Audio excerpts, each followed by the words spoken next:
Segera download Quran Tadabbur, dia meraih tafsir kebaikan. dalam genggaman Anda. Bulan Ramadan adalah bulan Al-Quran.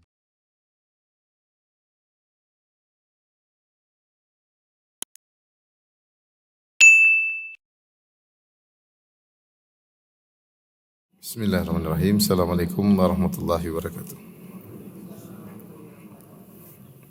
Alhamdulillahi ala ihsani wa syukru lahu ala taufiqihi wa amtinani wa asyhadu an la ilaha illallah wahdahu la syarika lahu ta'ziman li sya'ni wa asyhadu anna Muhammadan abduhu wa rasuluhu da'ila ridwani. Allahumma salli alaihi wa ala alihi wa ashabihi wa ikhwani. Hadirin dan hadirat yang dirahmati oleh Allah Subhanahu wa taala. Kita lanjutkan pembahasan kita dari surat Al-Baqarah dan kita sampai pada ayat ke-240 ya, 240. Allah Subhanahu wa taala berfirman, "Walladzina yutawaffawna minkum," dan orang-orang yang meninggal di dunia di antara kalian, "wa yadharuna azwajan," kemudian orang-orang yang meninggal tersebut meninggalkan istri-istri, artinya mereka meninggal sehingga istri-istri mereka menjadi janda ya. Wasiyatan li azwajihim mata'an ilal hauli ghaira ikhraj. Maka hendaklah berwasiat untuk istri-istrinya, yaitu diberi nafkah sampai setahun ya. Ghaira ikhraj, dengan tidak disuruh pindah dari rumahnya. Istrinya yang jadi janda tersebut hendaknya diberi nafkah selama setahun dan tetap tinggal di rumah suaminya meskipun suaminya sudah meninggal, dan tidak disuruh keluar dari rumah tersebut selama setahun. Fa in kharajna, jika ternyata istrinya keluar dari rumah mantan suaminya yang sudah meninggal dunia, fala junaha alaikum fima fa'alna fi anfusihinna min ma'ruf, maka tidak ada dosa bagi kalian, yaitu para wali atau ahli waris dari yang meninggal ya. Apa yang mereka lakukan, apa yang dilakukan oleh para istri tersebut yang keluar dari rumah mereka, fi anfusihinna mim ma'ruf, jika mereka melakukan perbuatan-perbuatan yang diperbolehkan. Wallahu azizun hakim, dan Allah Maha perkasa lagi Maha bijaksana. Maksud ayat ini ya, Allah menjelaskan bahwasanya jika ada dari keluarga kalian yang meninggal, yaitu mereka yang meninggal adalah para suami, kemudian para suami ini ketika meninggalkan istri-istri, dan ini dalil bahwasanya seorang lelaki ketika meninggal, istrinya masih tetap dikatakan istri ya, karena Allah mengatakan wa yadharuna azwajan, dan mereka meninggalkan istri-istri, tetap statusnya sebagai istrinya sampai habis masa iddah. Sampai habis masa iddah. Selama wanita tersebut masih dalam masa iddah, yaitu 4 bulan 10 hari bagi yang tidak sedang mengandung. Adapun kalau sedang mengandung maka sampai melahirkan anak, maka wanita tersebut masih status istri meskipun suaminya sudah meninggal dunia. Di antara bukti akan hal ini, kalau suaminya meninggal, dia boleh memandikan suaminya. Dia boleh memandikan mayat suaminya. Jika sang wanita begitu suaminya meninggal berubah status bukan istri, tentu tidak boleh memandikan mayat suaminya. Ketika sang wanita boleh memandikan mayat suaminya, ini hanya boleh berlaku pada suami istri. Kalau wanita meninggal boleh dimandikan oleh suaminya. Kalau suaminya meninggal boleh dimandikan oleh apa? Istrinya. Nah, ini menunjukkan bahwasanya wanita tersebut masih dianggap sebagai istri sampai habis masa iddah, masa iddah.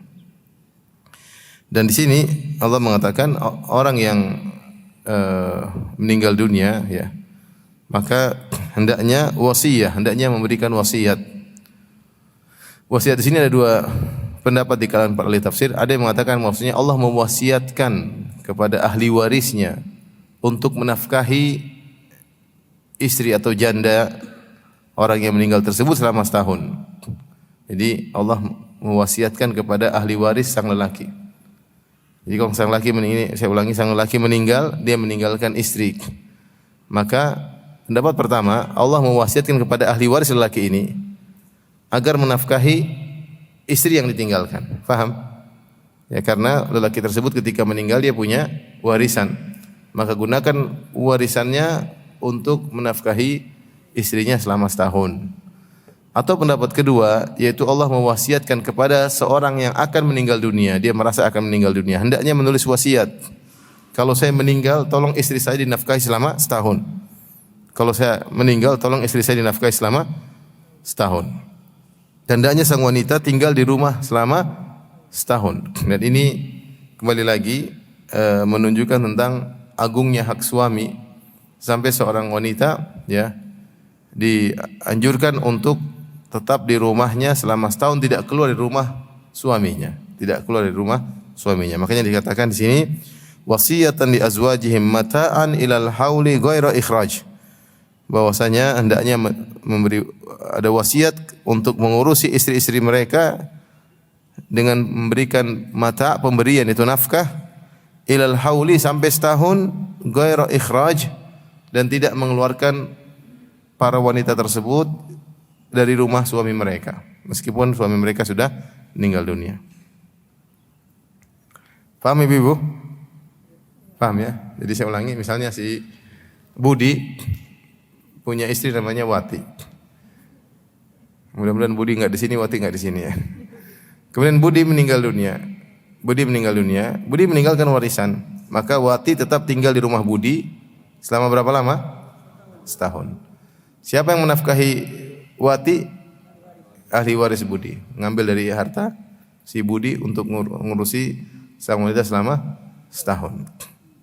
Dan tidak boleh diusir dari rumah tersebut ya. Dan Wati ini masih merupakan status istri bagi Budi sampai habis masa iddah. Masa iddahnya berapa? 4 bulan 10 hari bagi yang tidak mengandung, dan bagi yang mengandung sampai melahirkan. Baik. Kemudian kata Allah Subhanahu wa taala, dan ini menunjukkan bagaimana agungnya bagi agungnya hak suami, sehingga istri dianjurkan menetap sampai setahun di rumah mantan suaminya atau rumah suaminya yang sudah meninggal dunia. Fa in kharajna, kalau ternyata para istri yang suaminya meninggal atau Wati ini keluar dari rumahnya, fala junaha alaikum fima fa'alna fi anfusihinna min ma'ruf. Maka tidak mengapa bagi kalian untuk menghentikan nafkah jika dia memang ingin keluar dari rumah suaminya, tapi dengan syarat setelah lebih 4 bulan 10 hari setelah masa iddah selesai. Kalau masa iddah selesai, maka seorang wanita boleh keluar dari rumah suaminya fi anfusihinna fima fa'alna fi anfusihinna min ma'ruf, selama dia masih melakukan perbuatan-perbuatan yang ma'ruf, yang dibolehkan. Dibolehkan misalnya sang wanita kembali menggunakan perhiasan, kembali memakai baju yang indah kalau bertemu dengan sama perempuan ya. Sebagaimana telah kita jelaskan bahwasanya seorang wanita yang suaminya meninggal dunia di masa iddah, dia tidak boleh berhias, dia tidak boleh berias meskipun di rumah sendiri. Dia tidak boleh pakai celak, dia tidak boleh pakai hinna misalnya untuk gambar-gambar di tangan. Dia tidak boleh pakai baju yang indah, dia tidak boleh pakai emas, perhiasan.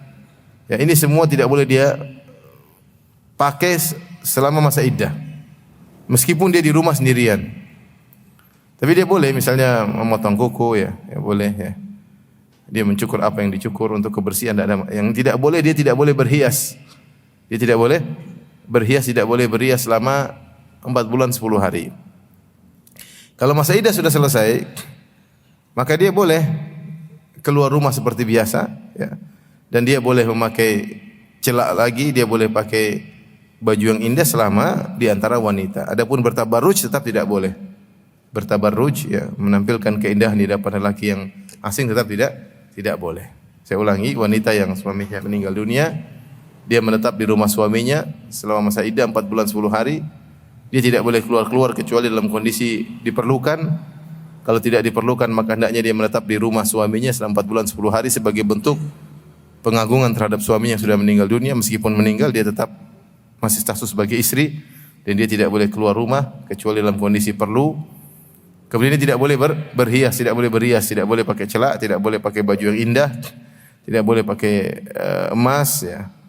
Tidak boleh berias pakai hina. Ini semua tidak diperbolehkan, tidak boleh pakai kutak, semuanya tidak boleh, ya. Semuanya tidak boleh. Tidak boleh pakai gelang, tidak boleh pakai cincin, semuanya dilepas. Setelah 4 bulan 10 hari, maka dia boleh memakai itu kembali. Tetapi dengan syarat dia tidak bertabarruj.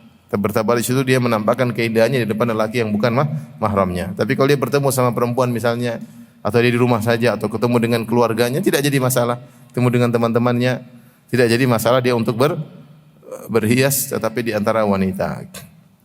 Nah, jika setelah 4 bulan 10 hari wanita ini keluar dari rumah, ya, atau melakukan hal yang diperbolehkan, maka tidak mengapa bagi ahli waris untuk menyetop nafkah bagi wanita tersebut, ya. Wallahu azizun hakim, sungguhnya Allah Subhanahu wa taala Maha perkasa lagi Maha bijaksana. Ayat ini, ikhwan dan akhwat yang rahmati Allah Subhanahu wa taala, ada dua pendapat di kalangan para ulama. Pendapat pertama, mayoritas ulama mengatakan ayat ini sudah mansukh. Ayat ini sudah mansukh. Tidak berlaku lagi. Dimansukhkan oleh ayat sebelumnya, ya.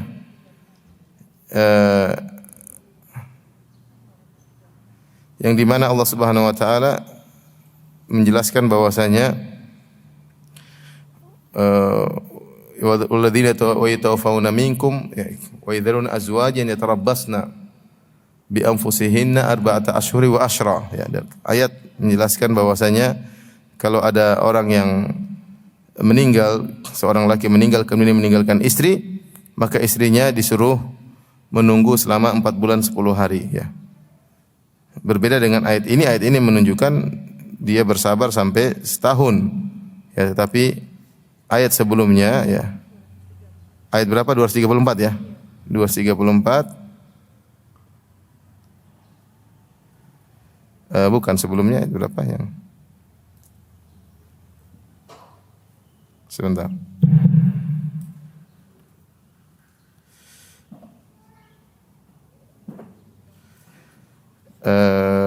Ayat, oh iya benar ya, 234, ya. 234.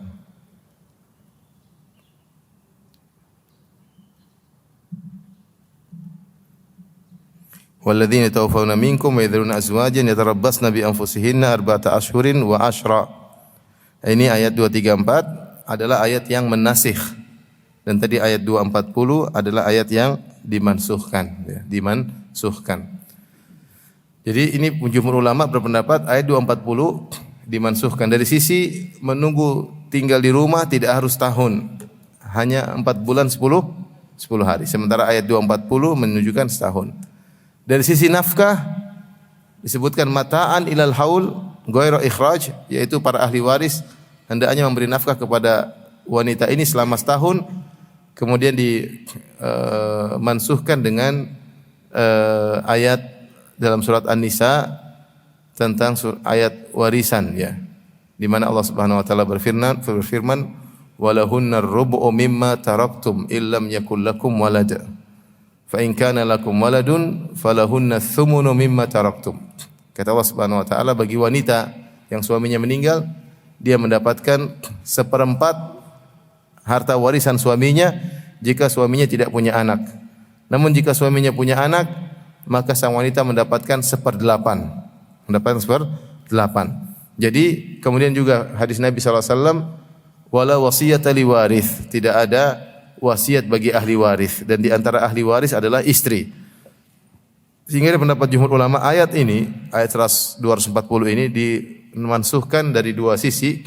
Dari sisi untuk menetap di rumah selama setahun dinasikh dengan ayat 234, ya. Bahwasanya yatarabbasna bi anfusihinna arba'ata asyhur wa ashra. Allah mengatakan wanita hanya menunggu berapa lama? Masa iddah 4 bulan 10 hari, bukan setahun. Dari sisi mata'an hilal haul, bahwasanya dari sisi nafkah yang harus diberikan kepada istri selama setahun dinasakh dengan ayat dalam surat An-Nisa tentang warisan, bahwasanya wanita cukup mendapatkan 1/4 jika suami tidak punya anak, atau 1/8 jika suami punya anak. Sudah selesai. Tidak ada kewajiban bagi ahli waris untuk menafkahi dia sampai selama setahun. Dan ini pendapat mayoritas ulama sebagaimana dijelaskan oleh para ahli tafsir. Pendapat yang lain mengatakan bahwasanya, dan ini disebutkan oleh Syekh Sa'di rahimahullahu taala, ya. Beliau mengatakan bahwasanya ayat ini tidak mansuh. Ini pendapat kedua disebutkan oleh Syekh Sa'di, artinya beliau menghikayatkan. Pendapat kedua bahwasanya tetap disunahkan. Jadi 4 bulan 10 hari menunggu itu wajib. Tapi lebih daripada sampai setahun sunnah. Lebih dari itu sunnah bagi seorang wanita menetap di rumah suaminya sampai setahun. Kemudian nafkah kepada istri cukup dari warisan 1/4 atau 1/8, tetapi ahli waris dianjurkan untuk menafkahi sampai selama setahun. Sunnah, tidak wajib. Paham ya? Paham enggak bapak-bapak ini? Ini urusan bapak-bapak ya. Oh, ini urusan ibu-ibu juga ya. Saya ulangi, kesimpulannya bagaimana? Kesimpulannya gini. Budi punya istri namanya siapa? Wati. Budi punya anak namanya Joni misalnya. Joni atau Sinta atau Sinto atau siapa aja terserah. Intinya Budi punya anak. Ketika Budi meninggal, maka Wati tetap tinggal di rumah siapa? Rumah Budi. Untuk ayat 240 aturannya, maka si Wati hendaknya tinggal di rumah Budi meskipun Budi sudah meninggal selama berapa lama? Selama setahun. Kemudian ahli waris dari Budi harus menafkahi Wati selama berapa? Setahun. Ini hukum asal dalam ayat 240. Setahun. Jadi tinggal di rumah selama setahun, nafkahnya juga setahun. Kecuali kalau Wati pengen keluar setelah masa iddah, pengen keluar dari rumah, ya sudah, nafkah berhenti. Setelah masa iddah 4 bulan 10 hari dia boleh keluar, nafkah berhenti. Namun ayat ini dua pendapat. Mayoritas ulama berpendapat ayat ini jadi mansukh, tidak berlaku lagi. Tidak berlaku lagi karena ada ayat sebelumnya, ayat 2, 3, 4, Allah mengatakan bahwasanya walladzina tawaffawna minkum wa yadharuna azwajan yatarabbasna bi anfusina arba'ata asyhur wa asyra. Mansukh sehingga ketika seorang wanita suaminya meninggal, dia hanya wajib tinggal di rumah suaminya berapa lama? 4 bulan 10 hari. Dan dia tidak berhak mendapatkan nafkah dari ahli waris. Dia hanya hak mendapatkan warisan 1/4 atau 1/8. Karena Budi punya anak, dia berhak dapat 1/8.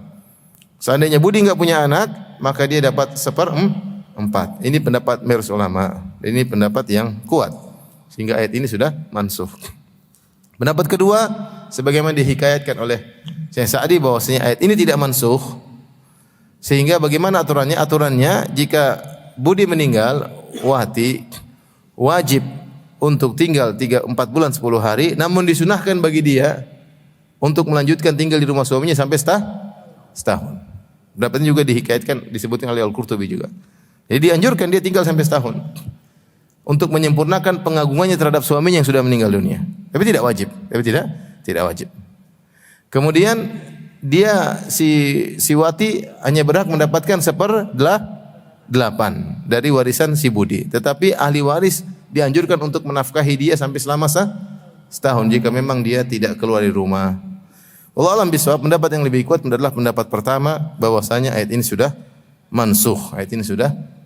Sehingga kesimpulannya, jika seorang lelaki meninggal dunia meninggalkan istri, maka istri harus menetap 4 bulan 10 hari dan dia hanya berhak mendapatkan warisan 1/4 atau 1/8. Faham Bapak dan Ibu? Baik. Wallahu azizun hakim, dan Allah Maha perkasa lagi Maha bijak. Artinya Allah menjelaskan bahwasanya hukum-hukum ini Allah tetapkan ya dengan bijaknya Allah Subhanahu wa taala dan di atas izzah, di atas kemuliaan Allah Subhanahu wa taala. Semua sudah diketahui oleh Allah, dampak dan akibatnya, maslahat dan mudaratnya sudah ditimbang oleh Allah karena Dialah Sang Pencipta, Dia yang lebih tahu tentang makhluk-makhluknya.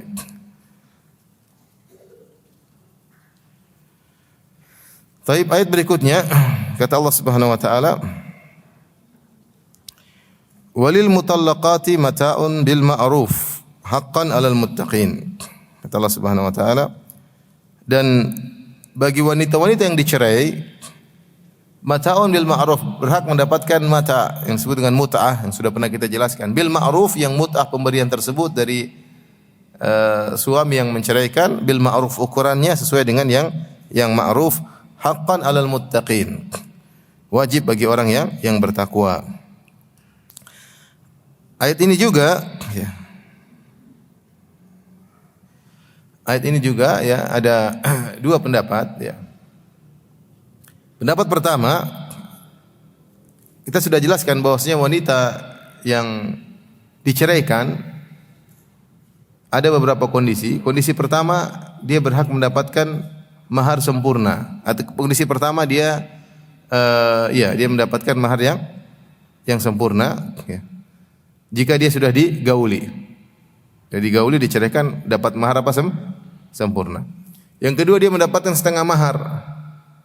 Dia mendapatkan setengah mahar. Kapan? Ketika dia dinikahi, belum digauli, tapi sudah disebut mahar. Disebut maharnya. Ketika menikah disebut maharmu 100 juta, ternyata belum digauli sudah diceraikan, maka dia berhak mendapatkan setengah mahar. Setengah mahar berapa? 50 juta. Kondisi yang lain, ketika dia dinikahi, belum digauli, dan ketika dinikahi tidak disebut mahar. Tidak disebut mahar ya. Maka ini dia mendapatkan mahar misal, dan juga dia berhak mendapatkan mut'ah, pemberian ya. Nah, sebagian ulama berpendapat bahwasanya yang berhak mendapatkan mut'ah, pemberian adalah cuma selain dua tadi. Yang pertama, yang sudah digauli berhak mendapatkan mahar penuh. Yang dinikahi dan belum digauli dan sudah disebut mahar mendapatkan setengah apa? Setengah mahar. Ini tidak berhak mendapatkan mut'ah. Mut'ah itu pemberian selain mahar. Mut'ah pemberian selain mahar. Ya. Adapun yang selain daripada dua ini, maka berhak mendapatkan mut'ah, berhak mendapatkan pemberian, karena tidak dapat mahar, maka dia berhak mendapatkan pemberiannya. Allah berfirman dalam ayat sebelumnya, sudah kita jelaskan ya, 236 ya. La junaha alaikum in talaqtumun nisaa ma lam tamassuhunna aw tafridhu lahunna fariidhah. Tidak mengapa bagi kalian jika kalian menceraikan para wanita, malam tamassuhunna, kalian belum menyentuhnya. Kalian belum menyentuhnya. Au tafridhu lahunna fariidhah, atau kalian belum menyebutkan berapa maharnya. Kata Allah, "Umatti'uhunna 'alal musi'i qadaruhu." Maka bagi yang hartanya lapang hendaknya memberikan pemberian kepada wanita tersebut yang diceraikan, wa 'alal muqtiri qadaruhu, dan bagi orang yang hartanya kurang untuk memberikan kepada wanita tersebut, haqqan 'alal muhsinin, maka ini wajib bagi orang-orang yang berbuat kebaikan. Saya ulangi. Kondisi wanita dicerai. Pertama, dapat mahar sempurna. Kapan dapat mahar sempurna? Sudah digauli. Si Budi sudah menggauli Wati, kemudian Wati dicerai. Wati berhak mendapatkan mahar apa? Sempurna. Kapan berhak mendapatkan mahar setengah? Jika digauli, belum digauli dan belum disebut apa? Mahar. Belum digauli, belum dapat apa? Belum disebut apa? Mahar. Ketika menikah, bapaknya Wati bilang, "Budi, saya nikahkan kamu dengan Wati." Oke, sah. Tidak sebut nominal apa? Mahar. Ternyata diceraikan, Wati belum digauli, kemudian belum disebut nominal mahar, maka Wati berhak mendapatkan setengah mahar. Kalau maharnya 100 juta dapat berapa? 50 juta. Tapi kondisi ketiga, sudah digauli tapi tidak disebut mahar. Ini dapat mahar misal. Namanya mahar apa? Misal. Artinya orang tuanya Wati menikahkan Wati dengan Budi, tapi ketika menikah tidak disebut mahar. Kemudian Budi menggauli Wati, kemudian Budi menceraikan apa? Wati. Padahal mahar belum dibayar. Terus maharnya berapa? Namanya mahar misal. Mahar misal maksudnya orang seperti Wati ini biasanya maharnya berapa? Orang seperti Wati ini biasanya maharnya apa? Berapa? Ini enggak ada enggak ada papan. Kalau papan tulis saya bisa jelaskan biar antum tidak menghayal ya. Kemudian Ini dapat mahar namanya mahar mithal, mahar semisal wanita yang seperti Wati. Biasanya kakaknya Wati berapa, tantenya Wati dapat berapa, orang semisal Wati berapa, kasih maharnya. Yang keempat, tidak ada mahar sama sekali, maka berhak dapat mut'ah. Siapa yang Allah sebutkan dalam surat tadi, surat Al-Baqarah ayat 236 ya. Tidak ada kewajiban bagi kalian untuk membayar mahar. In talaqtumun nisaa, jika kalian menceraikan para wanita, malam tamassuhunna, selama kalian belum menggauli sang wanita, au tafridu lahunna fariidha, atau kalian belum menyebutkan nominal mahar. Tetapi kewajibannya famatti'uhunna 'alal musi qadaru wal muqtiri qadaru, tapi wajib memberikan mut'ah. Jika ada seorang budi menikah dengan Wati, belum ketika menikah tidak disebut mahar, kemudian budi pun menceraikan Wati, maka apa kewajiban yang harus diberikan budi kepada Wati? Cuma memberikan apa? Mut'ah, pemberian. Ini bukan mahar. Pemberiannya berapa? Bil ma'ruf, sesuai dengan kebiasaan. Kata para ulama ditentukan oleh qadhi yang mengatakan, berikan dia pemberian sekedarnya untuk menyenangkan hatinya, diceraikan meskipun belum karena sudah dinikahi tapi belum digauli dan belum disebutkan mahar. Namanya mut'ah. Faham sampai di sini? Bapak? Nah, ternyata ayat 241 kita kembali. Allah berfirman, walil mutallaqati, bagi wanita-wanita yang dicerai, di sini lam litamlik. Bagi wanita yang dicerai berhak mendapatkan mut'ah, mata'un bil ma'ruf. Berhak mendapatkan mut'ah, haqqan 'alal muttaqin, wajib bagi orang yang bertakwa. Nah, di sini Allah mengatakan walil mutallaqat, bagi orang wanita yang dicerai, dan ini umum. Mencakup jenis wanita yang diceraikan dengan model apapun tetap mendapatkan mut'ah. Jadi ini pendapat sebagian ulama, mereka berpendapat wanita meskipun sudah dicerai, meskipun berhak dapat mahar atau setengah mahar atau mahar mithal, tetap berhak mendapatkan apa? Mut'ah. Ini di luar mahar. Di luar mahar ya. Hendaknya diberikan mut'ah. Cerai sebagai untuk menenangkan hatinya, supaya tidak ribut, supaya cerai baik-baik ya. Meskipun dia sudah dapat mahar, kasih, tidak ada masalah.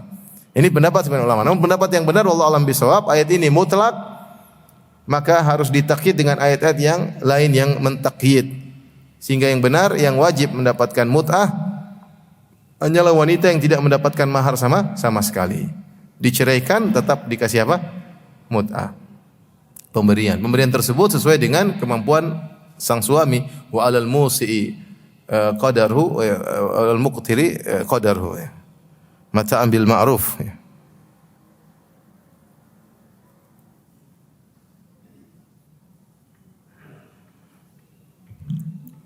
Taib, paham Bapak?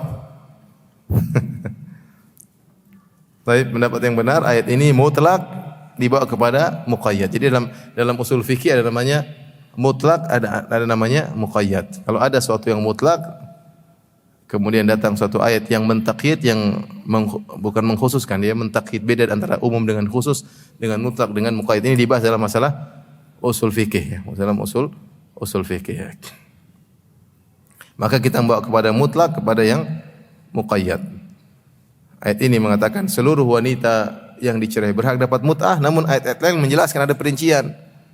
Yang berhak mendapatkan mut'ah hanyalah yang diceraikan sebelum digauli dan sebelum disebut nominal apa?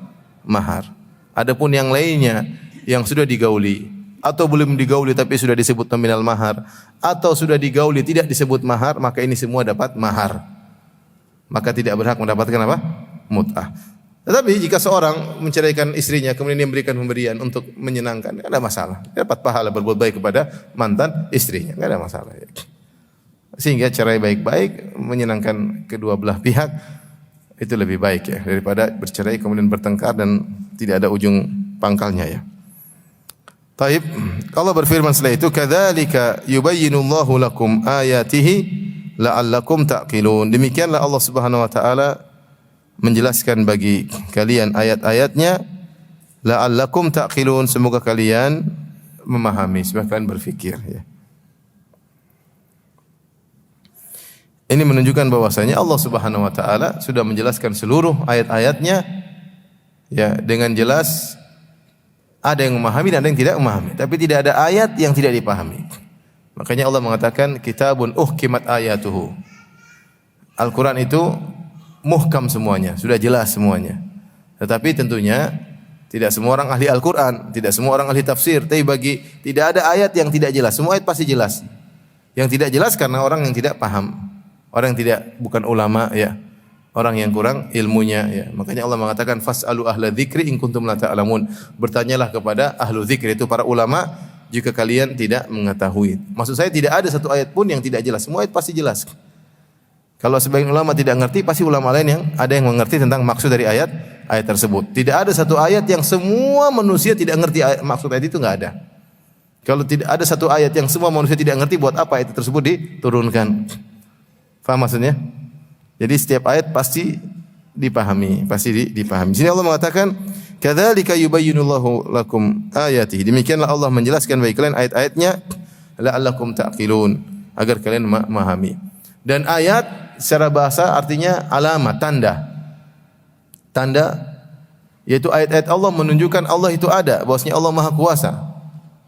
Wa fi kulli syai'in lahu ayatun tadullu ala annahu wahidun. Ya, bahwa segala sesuatu ada tanda menunjukkan Allah adalah Maha Esa. Kalau kita memperhatikan alam semesta, kita mengerti bahwasanya alam semesta ini dengan begitu kokohnya dan sempurnanya, dengan begitu mutqannya, ya, menunjukkan ada yang membuatnya, yaitu Allah Subhanahu wa taala. Maka alam semesta ini disebut dengan ayat kauniyah. Tanda kauniyah itu tanda alam yang menunjukkan bahwasanya pencipta itu ada. Pencipta itu ada. Demikian juga ayat-ayat Allah syar'iyah seperti Al-Qur'an.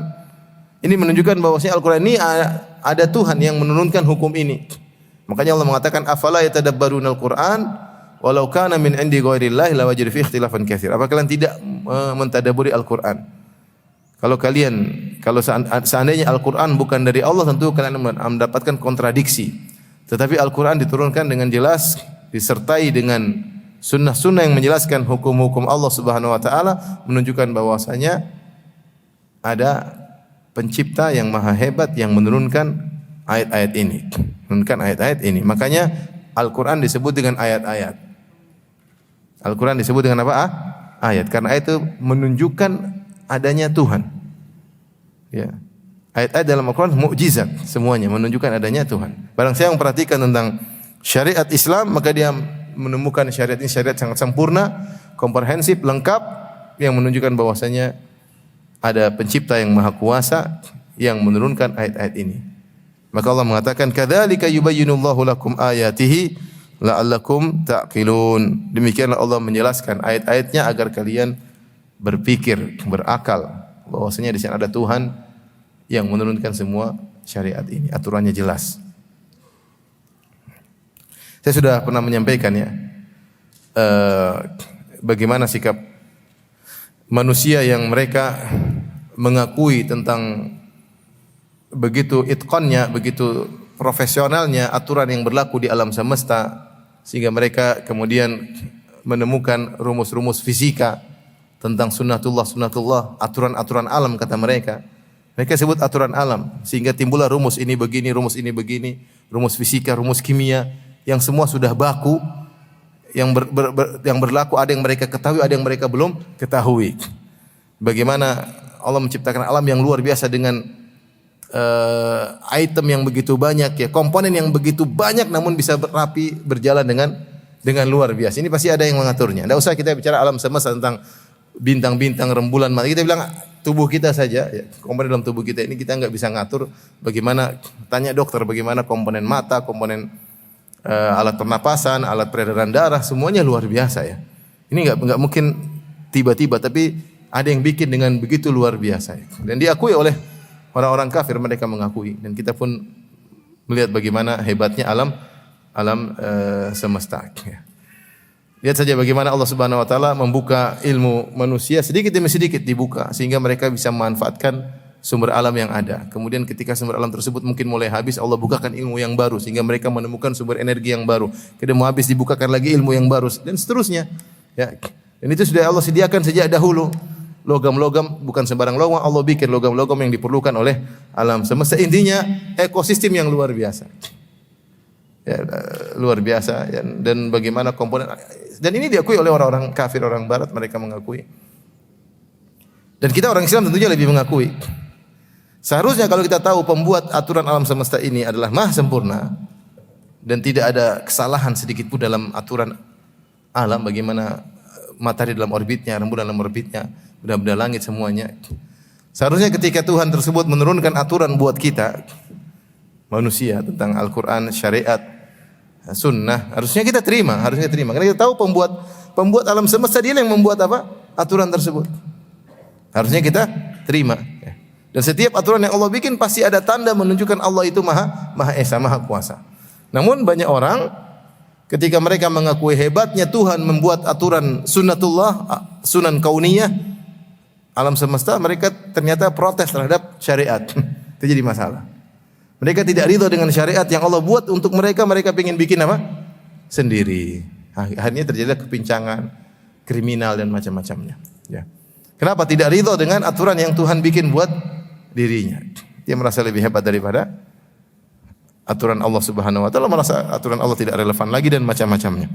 Tapi intinya kita sebagai umat Islam harusnya kalau kita mengakui bahwasanya alam semesta telah diciptakan oleh diciptakan oleh Allah Subhanahu wa taala dengan makhluk-makhluk yang luar biasa Allah ciptakan, maka harusnya ketika Allah Sang Pencipta menurunkan syariat buat kita, harusnya kita terima, kita yakin bahwasanya di balik syariat ini pasti maslahat.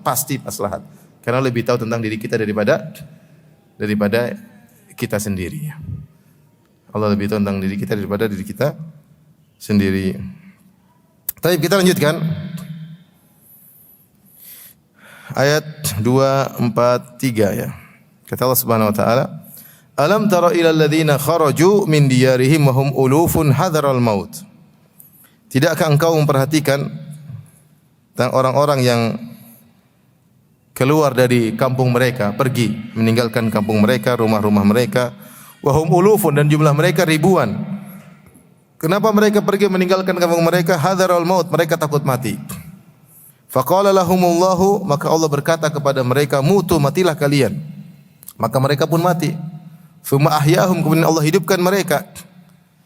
Innallaha ladzu fadlin 'alan nas, sungguhnya Allah Subhanahu wa taala memiliki karunia terhadap manusia, walakinna aktsara nasi la yashkurun, akan tapi mayoritas manusia tidak bersyukur, tidak berterima kasih kepada Allah.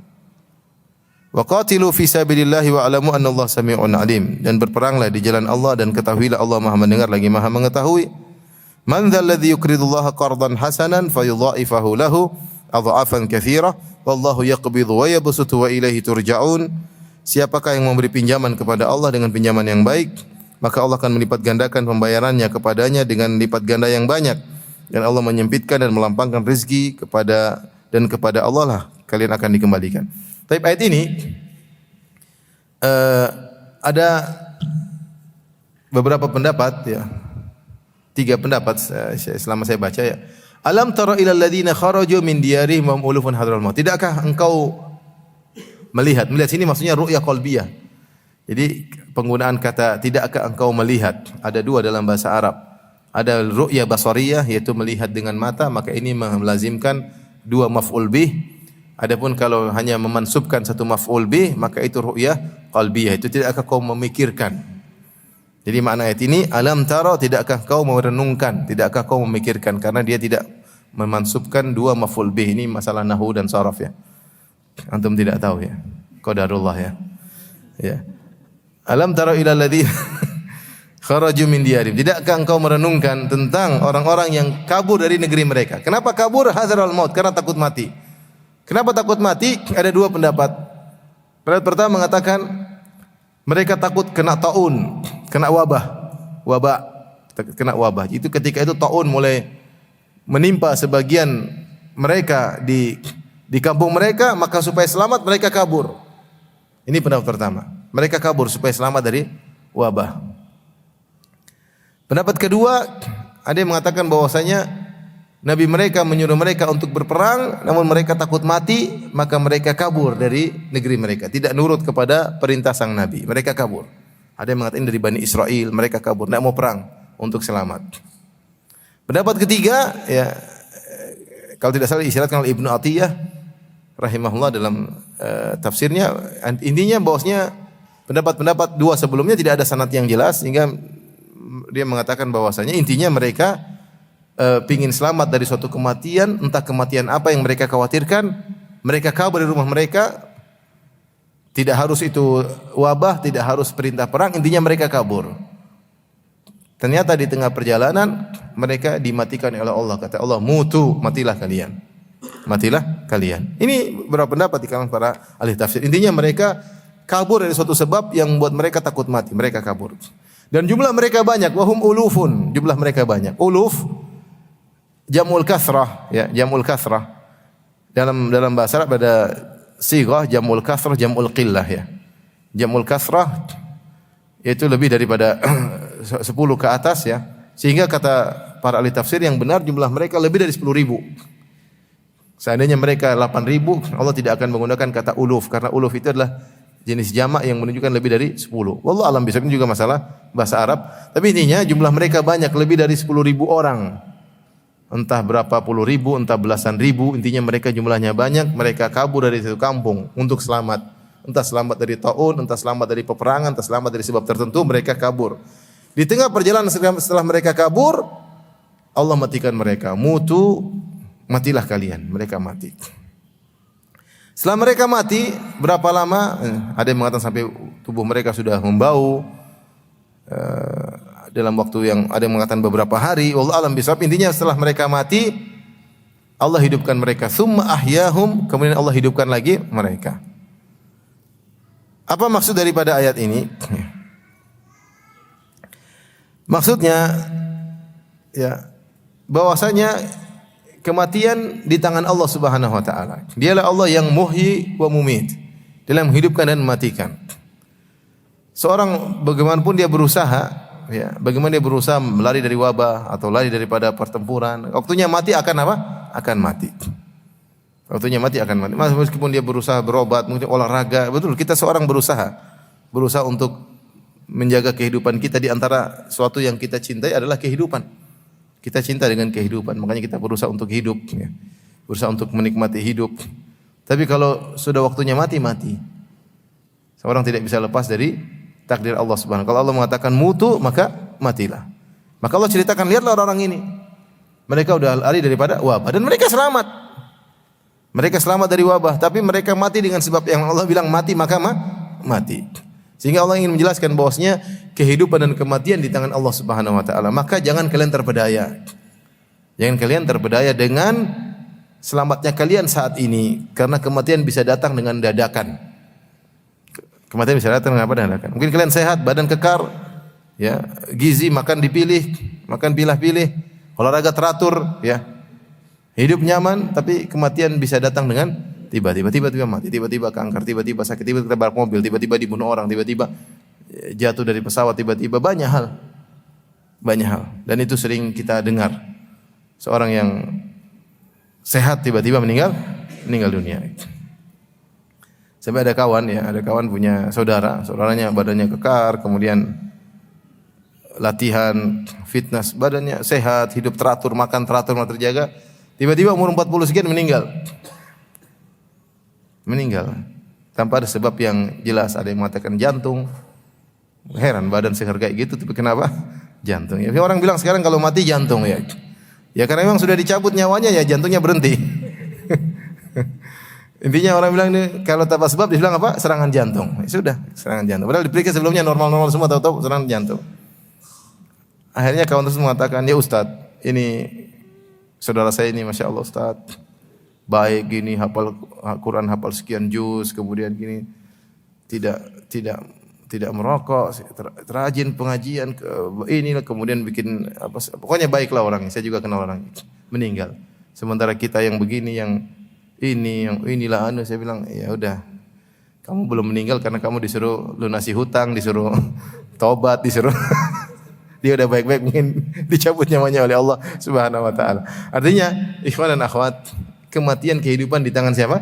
Allah. Allah menceritakan ada suatu kaum yang mereka kabur dari wabah dan mereka selamat.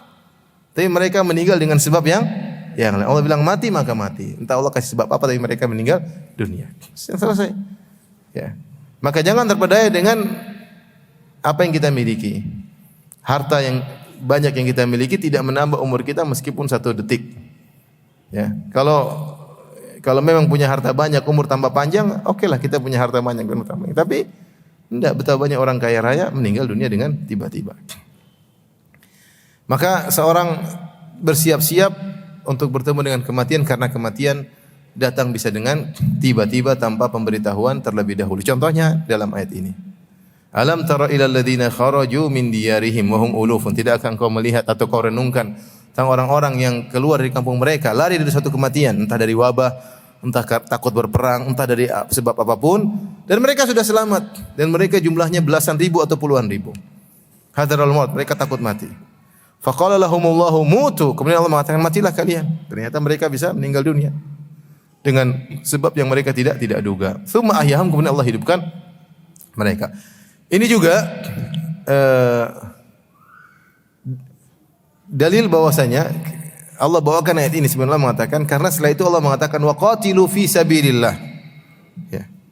Setelah itu Allah mengatakan dalam ayat ke-244 wa qatilu fi sabilillahi wa alamu annallaha samiun alim. Berperanglah engkau di jalan Allah, berperanglah kalian di jalan Allah dan ketahuilah Allah Maha mendengar lagi Maha mengetahui. Artinya kamu jangan takut mati.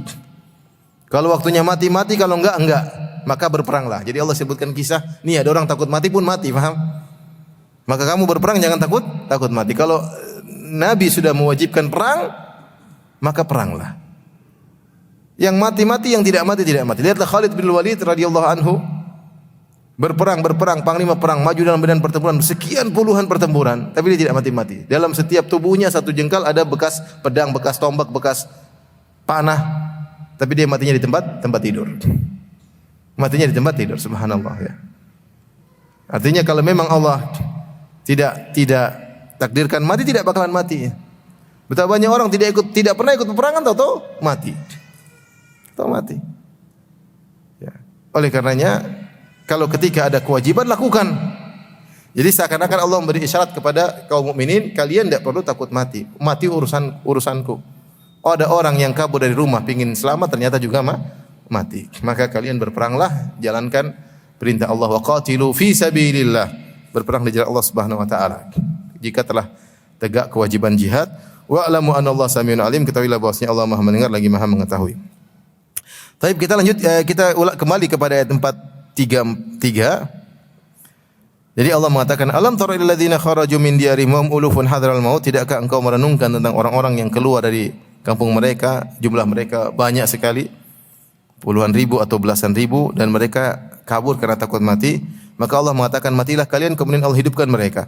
Innallaha ladzu fadlin 'alan nas. Sungguhnya Allah Subhanahu wa taala memiliki karunia kepada manusia, atas manusia. Walakinna aktsara nasi la yashkurun. Kebanyakan manusia tidak bersyukur. Ini penting. Bapak Ibu yang rahmatillah Subhanahu wa taala, semua karunia yang Allah berikan kepada kita wajib untuk kita syukuri. Tsumma latus'aluna yauma idzin 'anin na'im. Sungguh kalian akan benar-benar ditanya oleh Allah pada hari kiamat kelak atas nikmat yang kalian rasakan, apa bentuk syukurnya.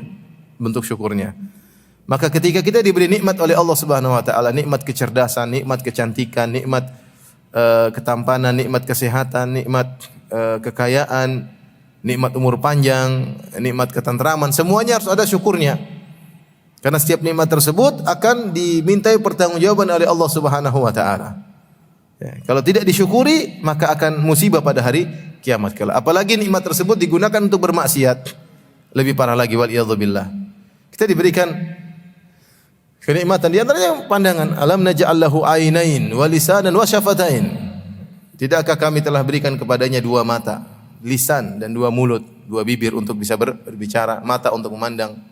Ya, wa hadainahu najdain, kami berikan dia 2 jalan. Nah, kedua mata ini, lisan ini akan ada pertanggungjawaban dari Allah Subhanahu. Allah tanya. Ya. Maka untuk melihat tidak sembarang kita gunakan pandangan kita untuk bersyukur kepada Allah. Gunakan lisan kita untuk bersyukur kepada Allah. Ya. Jangan buat maksiat. Ya, demikian juga kalau kita diberikan kenikmatan lebih daripada itu, kenikmatan harta, kenikmatan waktu luang, ya, kenikmatan kesehatan, tubuh segar, ya. Bukan tubuh hebat, tubuh kuat kemudian untuk pamer-pamer body di jalan, enggak ya. Tapi waktunya sholat subuh enggak bangun ya. Ya. Kata orang angkat beban kuat, angkat mata buka sedikit enggak kuat ya. Ketika adzan subuh ya. Oleh karenanya jangan kita sangka bahwasanya nikmat ini hanya diberikan begitu saja tanpa ada pertanggungjawaban. Innallaha ladzu fadlin 'alan nas. Sungguhnya Allah memiliki karunia, Allah berikan karunia kepada manusia, walakin aktsara nasi la yashkurun, namun kebanyakan orang tidak bersyukur. Ini bahaya. Makanya Allah mengatakan wa qalilun min ibadiyas syakur, hanya sedikit dari hambaku yang pandai bersyukur, hanya sedikit. Semoga Allah menjadikan kita yang sedikit tersebut. Semoga menjadikan kita hamba-hambanya yang pandai bersyukur. Subhanallah, nikmat ini luar biasa. Orang-orang yang diberikan nikmat sedikit, bertanggung jawab mereka sedikit. Antum sedang naik mobil, ada yang cuma jalan kaki, antum bertanggung jawab besar. Mobil mewah, nyaman, ada supirnya, kemudian antum kira enggak ada tanggung jawabnya? Ada. Yang jalan kaki ya, apa mau ditanya? Jalan kaki. Ibu-ibu yang punya tas berbranded apa? Yang satu cuma tas kantong plastik, tanggung jawabnya besar. Tanggung jawab yang tasnya apa? Branded lah. Ngapain beli yang branded? Akan ditanya. Kenapa beli merek seperti itu? Apa kepentingan untuk akhirat? Maka ditanya oleh Allah Subhanahu wa taala. Maka ini peringatan walakinna aktsaran nasi la yashkurun, akan tapi kebanyakan manusia tidak bersyukur. Kemudian Allah berfirman, wa qatilu fi sabilillah wa alamu anna Allah samiun alim. Berperanglah di jalan Allah. Seorang berperang baik jihad dengan nyawa, dengan raga atau jihad dengan harta, maka harus fi sabilillah. Karena Allah, bukan karena sebab-sebab yang lain. Makanya ketika Rasulullah SAW ditanya, rajulun qatala hamiyatan, ya Rasulullah, ada seorang berperang karena hamiyah, karena membela sukunya.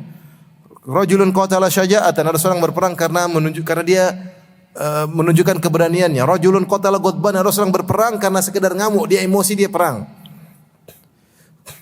Rajulun qatala liyura makanuhu, ada seorang berperang supaya diketahui kedudukannya, kejagoannya dan macam-macamnya. Ayu dzalika fi sabilillah, mana di antara mereka yang di jalan Allah? Maka Nabi mengatakan, man qatala litakuna kalimatullahi al-ulya wa huwa fahuwa fi sabilillah. Yang berperang agar meninggikan kalimat Allah, itu yang fi sabilillah. Selain daripada itu bukan fi sabilillah. Berperang karena sekedar membela suku, bukan untuk meninggikan kalimat Allah. Berperang hanya sekedar membela bangsa tanpa bukan karena Allah, tidak ada nilainya.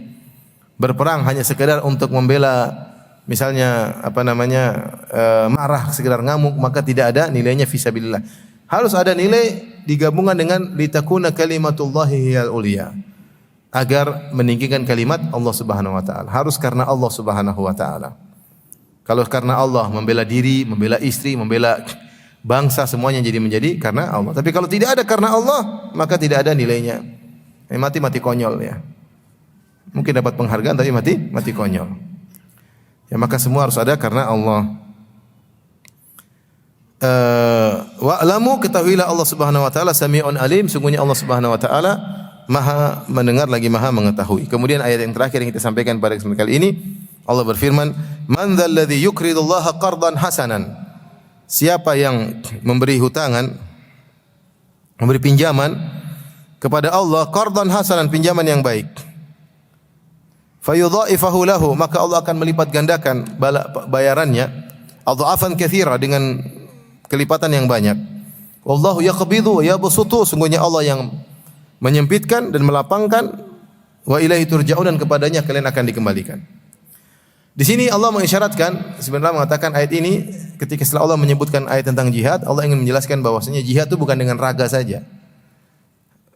Jihad juga bisa dengan apa? Dengan uang ya. Bahkan dalam Al-Quran banyak sekali Allah mendahulukan bi amwalikum wa anfusikum. Lebih banyak ayat Allah mengatakan bi amwalikum, berjihadlah dengan harta kalian dan raga kalian. Lebih banyak Allah mendahulukan apa? Harta daripada raga. Kenapa? Karena jihad dengan harta lebih mudah. Lebih mudah. Dan terkadang dalam satu kondisi tidak bisa berjihad dengan raga. Tapi bisa berjihad dengan apa? Dengan harta. Membela Allah, membela untuk meninggikan kalimat Allah dengan harta ya. Oleh karenanya tidaklah berjihad dibatasi dengan berjihad dengan raga, tapi seorang kalau punya kelebihan harta dia bisa berjihad dengan hartanya. Kemudian Allah menamakan seorang yang berinfak di jalan Allah atau bersedekah atau mengeluarkan uang karena Allah Subhanahu wa taala dengan memberikan pinjaman. Memberikan pinjaman. Di sini ada beberapa tafsiran. Ada yang mengatakan Allah menamakan pinjaman seperti disyaratkan oleh Al-Qurtubi, Allah memposisikan dirinya seakan-akan orang yang membutuhkan. Seperti dalam hadis, ya Allah berkata kepada seorang hamba, wahai hamba-hambaku, sungguhnya aku lapar tapi kau tidak beri makan kepadaku. Sungguhnya aku sakit, maridtu falam ta'udni. Wahai hambaku, aku sakit kau tidak jenguk aku, dan aku lapar kau tidak memberi makan kepadaku. Maka sang hamba berkata, ya Rabbi, ya, bagaimana aku beri makan kepada engkau sementara engkau adalah Rabbul Alamin? Ya, maka Allah menjelaskan, sungguhnya si fulan sakit, kau tidak jenguk dia. Jadi Allah memposisikan dirinya seperti si fulan. Allah mengatakan aku sakit, padahal yang maksud Allah adalah hambanya yang apa? Yang sakit. Kenapa kau tidak jenguk dia? Allah mengatakan aku lapar, bukan Allah lapar, tapi Allah mengatakan ada hambaku yang lapar. Kenapa kau tidak beri makan kepada dia? Sama seperti ayat ini, Allah memposisikan seperti mewakili hamba-hambanya yang sedang kelaparan, sedang kesusahan, sedang butuh bantuan. Kenapa kau tidak beri pinjaman kepada aku? Maksudnya untuk apa? Hamba-hambanya. Ini pendapat mengatakan Allah memposisikan dirinya seperti hamba-hambanya yang dalam kesulitan agar kalian termotivasi. Kalian termotivasi. Seakan-akan kalau kalian bantu mereka, sekarang kalian beri pinjaman kepada aku. Padahal Allah tidak butuh pinjaman. Allah maha kaya. Pendapat kedua, Allah menyebutkan qardan hasanan, pinjaman yang baik dengan kata pinjaman. Padahal Allah tidak butuh pinjaman, harta itu semuanya dari Allah Subhanahu wa taala, untuk menjelaskan bahwasanya pasti diganti. Ibaratnya begini, kalau ada orang kaya pinjam uang sama kita tidak ragu untuk memberi pinjaman kepada dia. Misalnya ada orang triliuner punya uang triliun. Satu saat lagi safar sama kita, kemudian dia lupa semua, HP-nya ketinggalan, ATM-nya hilang, kemudian dia pinjam uang 1 juta. Nanti kalau saya pulang saya ganti. Kita kasih pinjam enggak 1 juta? Jadi habis pinjam uang dia triliuner. Tapi kalau orangnya punya duit utang banyak pinjam uang, kita ragu-ragu mau kasih pinjam. Ini bakalan enggak kembali lagi. Tapi ini orang triliuner, kebetulan dia HP-nya hilang, dia tidak bisa akses duit, kebetulan ATM-nya ketinggalan, dia pinjam uang 1 juta dong, saya ingin beli sesuatu. Kita pasti dengan tanpa ragu kita pinjam. Ini orang ini 1 juta enggak ada nilainya. Ketika balik dia pasti kasih, bahkan mungkin dia balas dengan lebih banyak. Nah, bagaimana lagi kalau yang meminjam adalah yang maha kaya, yaitu Allah Subhanahu wa taala. Jadi, pastinya Allah menggunakan sedekah itu dengan kata pinjaman untuk kamu jangan takut, pasti dikembalikan. Dan dikembalikannya pasti lebih banyak, tidak usah khawatir. Makanya Rasulullah SAW bersumpah, "Ma naqasat shadaqatun min mal." Sedekah tidak akan mengurangi harta, tidak akan mengurangi harta. Kata Allah, "Ya bani Adam, anfiq alaik." Wahai anak Adam, berinfaklah, niscaya aku akan ganti. Jadi kalau kita beri pinjaman kepada Allah, maka pasti kembali. Di dunia sebelum di akhirat. Maka tidak usah ragu-ragu untuk bersedekah. Allah namakan dengan pinjaman. Kalau Allah bilang pinjaman, Allah pasti kembalikan. Itu maksudnya. Kenapa disebut dengan apa? Pinjaman. Ini kinayah ya, kinayah. Kemudian setelah itu Allah tekankan di akhir ayat, wallahu yaqbidu wa yabsutu. Ingat, yang menyempitkan rizki, yang melapangkan rizki adalah Allah. Artinya Allah yang menyatakan, kalau kalian berinfak tidak sebab kalian jadi miskin, karena urusan kaya dan miskin urusan Allah. Allah yang melapangkan dan Allah yang menyempitkan. Maka tidak usah ragu-ragu. Jadi dua hal di sini. Allah menamakan sedekah yang kita keluarkan dengan pinjaman untuk Allah, artinya pasti diganti. Yang kedua, Allah tutup ayat yang mengatakan wallahu yaqbidu wa yabsutu wa ilaihi turja'un. Allah lah yang menyempitkan harta rezeki seseorang, dan Allah yang melampangkan rezeki apa? Seseorang. Jadi kalian jangan menyangka bahwasanya kalau kalian bersedekah sebab sempitnya apa? Rezeki. Enggak. Itu urusan Allah. Itu urusan apa? Allah. Dan ingatlah bahwasanya kalian bersedekah itu bukan sebab sempitnya rezeki, bahkan sebab bertambahnya rezeki. Coba lihat orang-orang sekitar kita yang mereka berinfak di jalan Allah. Allah tidak sempitkan rezeki. Rezeki bertambah terus. Rezeki mereka bertambah terus. Dan yang menakjubkan, ini diyakini oleh sebagian orang-orang kafir. Benar ya. Saya punya teman-teman yang berinteraksi dengan orang kafir. Mereka bilang orang kafir itu juga Mereka kadang-kadang datang ke kita, ini kasih anak yatim, kasih masjid. Mereka orang kafir. Karena mereka merasa kalau berinfak mereka, karena Allah pasti ganti, tapi di dunia, di akhirat mereka enggak dapat apa-apa. Tapi mereka dapat. Dan itu baik Nasara, baik Buddha, baik. Ini saya cerita teman-teman, punya teman orang kaya begitu. Jadi mereka juga berinfak. Bukan untuk agama mereka aja, mereka infak orang Islam, untuk masjid, untuk mereka sih mana. Karena mereka yakin akan membuat rezeki mereka menjadi bertambah di dunia, tapi di akhirat mereka tidak dapat apa-apa karena bukan karena Allah Subhanahu wa taala. Karena kalau orang kafir saja bisa yakin, ini seakan-akan sudah sunatullah, aturan Tuhan. Orang yang bersedekah akan dikembalikan aturan Tuhan. Ya. Apalagi kalau orang Islam harusnya lebih percayakan hal tersebut, dan orang Islam tidak hanya mendapatkan balasan di dunia, bahkan juga dapat balasan di mana, di akhirat.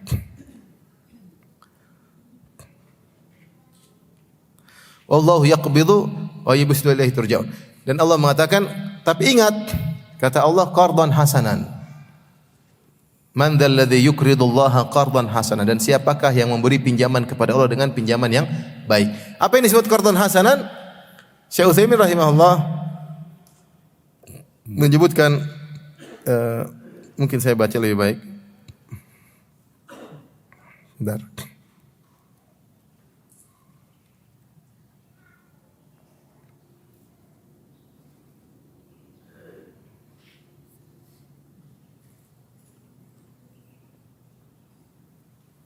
Ini qardan hasanan. Syekh Utsaimin rahimahullah berkata, yang disebut dengan qardan hasanan agar seorang mendapatkan balasan di dunia dan juga di akhirat, bukan cuma dunia saja. Dia juga mendapatkan ganjaran di mana, di akhirat. Pertama, harus ikhlas. Beri pinjaman harus ikhlas, bukan riya. Oh, saya sudah pinjamkan si fulan, saya pinjamkan, itu namanya riya. Nyebut-nyebut, oh si fulan saya pinjamkan, saya bantu dia. Ini semuanya adalah riya, ini bukan qardan hasanan. Yang kedua, dia beri pinjaman dari harta yang baik. Bukan dia menang judi kemudian dia bilang, ini saya pinjamkan kamu uang menang judi, jangan. Atau harta haram dia pinjamkan, ini enggak. Qardan hasanan pertama ikhlas, yang kedua dari harta yang halal. Yang ketiga, nafsuhu thayyibatun bihi la mutakarrihan. Yaitu ketika dia beri pinjaman hatinya lapang, bukan karena terpaksa. Memang dia niatnya dia pinjam, dia bukan karena aduh ini minta terus udah enggak enak, itu enggak. Dia jiwanya tentram, senang ketika memberi pinjaman. Memang dia niat karena Allah Subhanahu wa taala. Kemudian yang keempat, dia mengeluarkan uangnya pada tempatnya, ya.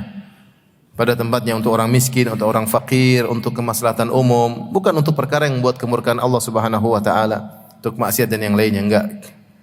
Ya. Kemudian yang terakhir, yang kelima, ketika dia beri pinjaman, dia tidak man wala adza, dia tidak ngungkit-ngungkit dan tidak menyakiti orang yang dia bantu.